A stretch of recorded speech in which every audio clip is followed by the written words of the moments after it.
नमस्कार, स्वागत है आप सभी का। आप देख रहे हैं एनएमएफ न्यूज, आपके साथ मैं हूं नम्रता चौधरी। भारत पाकिस्तान के बीच तनाव बढ़ा, युद्ध जैसी स्थिति हुई, लेकिन 3 दिन के अंदर अंदर युद्ध विराम हो गया। उसके बाद से कई ऐसे लोग हैं जो देश के प्रधानमंत्री पर सवाल उठा रहे हैं। वो लोग जो कह रहे थे कि हम मोदी सरकार के फैसले के साथ हैं, वो फैसला कुछ भी हो चाहे, वो अचानक से पलट गए। और इनमें राहुल गांधी प्रमुख तौर पर सबसे आगे आकर मुखर होकर नरेंद्र मोदी पर तंज कस रही हैं। वो युद्ध विराम के बाद से ही लगातार सवाल खड़े कर रही हैं। कांग्रेस के ऐसे कई नेता हैं जो इंदिरा गांधी के नेतृत्व का हवाला दे रही हैं। ये तक कह रहे हैं कि अगर राहुल गांधी प्रधानमंत्री होते तो उनका नेतृत्व इंदिरा गांधी जैसा होता, अब तक तो उन्होंने पीओके ले लिया होता। तमाम ऐसे नेता हैं। मैं रेवंता रेड्डी की बात कर रही हूं। उन्होंने तो हाल ही में एक बयान दे दिया था राहुल गांधी को लेकर, उन्हें खुश करने के लिए कि अगर वो पीएम होते तो अब तक पीओके आ जाता। फिर बदले में उनसे सवाल पूछा जा रहा है कि 1971 में क्यों नहीं आया। बहरहाल इन सब पर नहीं जाएंगे। हाल फिलहाल राहुल गांधी का एक ऐसा बयान सामने आया जिसके बाद कहना गलत नहीं होगा कि उन्होंने हद पार कर दी। वो ऐसी भाषा का इस्तेमाल कर रही हैं जो शायद दुश्मन देशों को पसंद आ सकती है। वो कह रहे हैं कि ट्रंप के कहने पर नरेंद्र मोदी ने सरेंडर कर दिया। और भाषा की मर्यादा देखिए, नरेंद्र सरेंडर। अब जब से राहुल गांधी का यह बयान सामने आया है तब से वो सबके निशाने पर हैं। बीजेपी नेता तो बीजेपी नेता, साथ ही साथ कांग्रेस के ऐसे कई नेता जो अभी भी पार्टी में हैं लेकिन इससे इत्तेफाक नहीं रख रहे।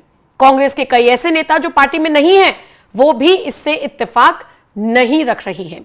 सबसे पहले तो सुनिए राहुल गांधी ने क्या कुछ कहा था। अब रेस के घोड़े और बारात के घोड़े को अलग तो करना ही पड़ेगा। और पहले मैं कहता था 2 टाइप के हैं। एक रेस का घोड़ा है, कांग्रेस पार्टी कभी कभी रेस के घोड़े को बारात में भेज देती है, ये कमलनाथ ने कहा है। और कभी कभी बारात के घोड़े को रेस की लाइन में खड़ा कर देती है, उसको पीछे से वो एक चाबुक पड़ता है, वो वहीं बैठ जाता है। उधर से ट्रंप ने एक इशारा किया, फोन उठाया, कहा मोदी जी क्या कर रहे हो?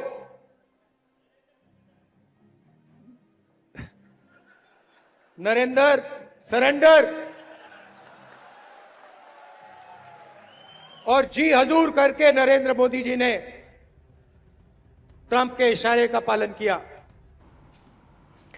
तो राहुल गांधी क्या कुछ कह रहे हैं आपने सुन लिया, कैसे तंज कस रहे हैं आपने सुन लिया। और इससे बिल्कुल भी इत्तेफाक न रखते हुए कांग्रेस के वरिष्ठ नेता शशि थरूर ने विदेशी धरती पर इस बयान का जवाब दिया है। उन्होंने कहा है कि ना तो भारत ने किसी की मध्यस्थता ली है, ना तो मतलब किसी से हेल्प ली है मध्यस्थता कराने में, और ना ही भारत को इस बार इस चीज की जरूरत पड़ी।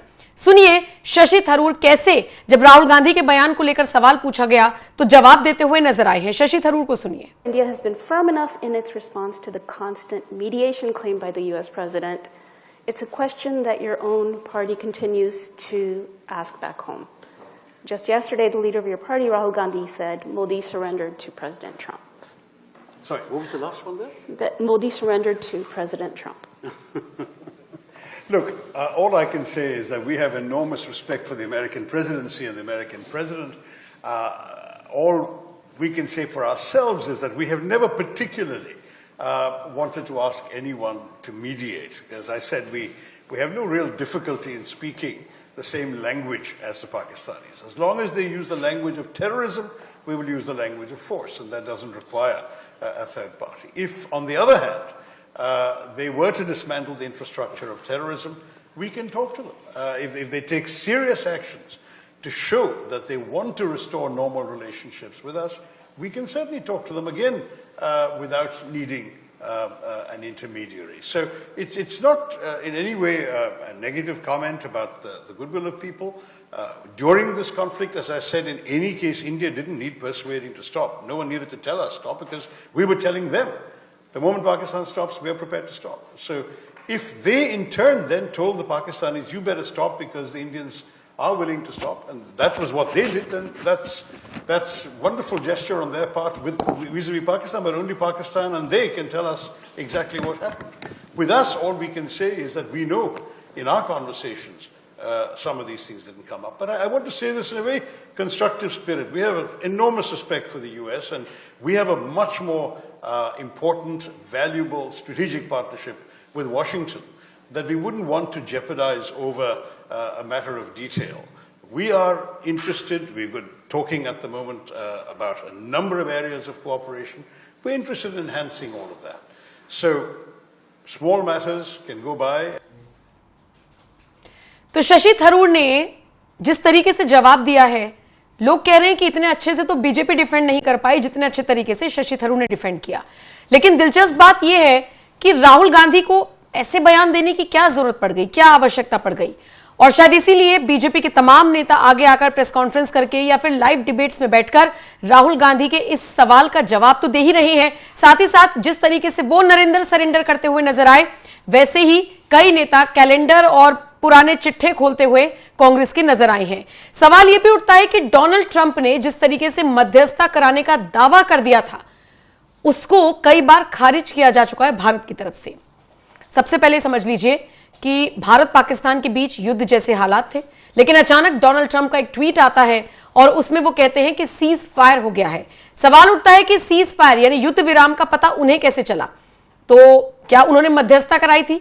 इसका जवाब बार बार जब उच्च अधिकारियों से पूछा जाने लगा, तो सबसे पहले देश के प्रधानमंत्री नरेंद्र मोदी ने आगे आकर यह क्लियर कर दिया कि किसी ने कोई मध्यस्थता नहीं कराई।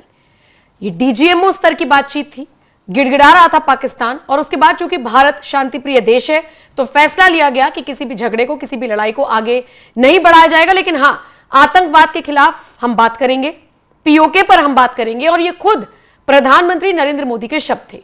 उनके बाद फिर विदेश मंत्री हुए या विदेश सचिव हुए, एक एक करके सबके बयान सामने आए हैं, जिसमें जितनी बार भी ट्रंप को लेकर पूछा गया, ट्रंप के इन्वॉल्वमेंट को लेकर पूछा गया, सबने एक ही जवाब दिया कि किसी भी तीसरे देश ने भारत पाकिस्तान के बीच मध्यस्थता नहीं कराई है।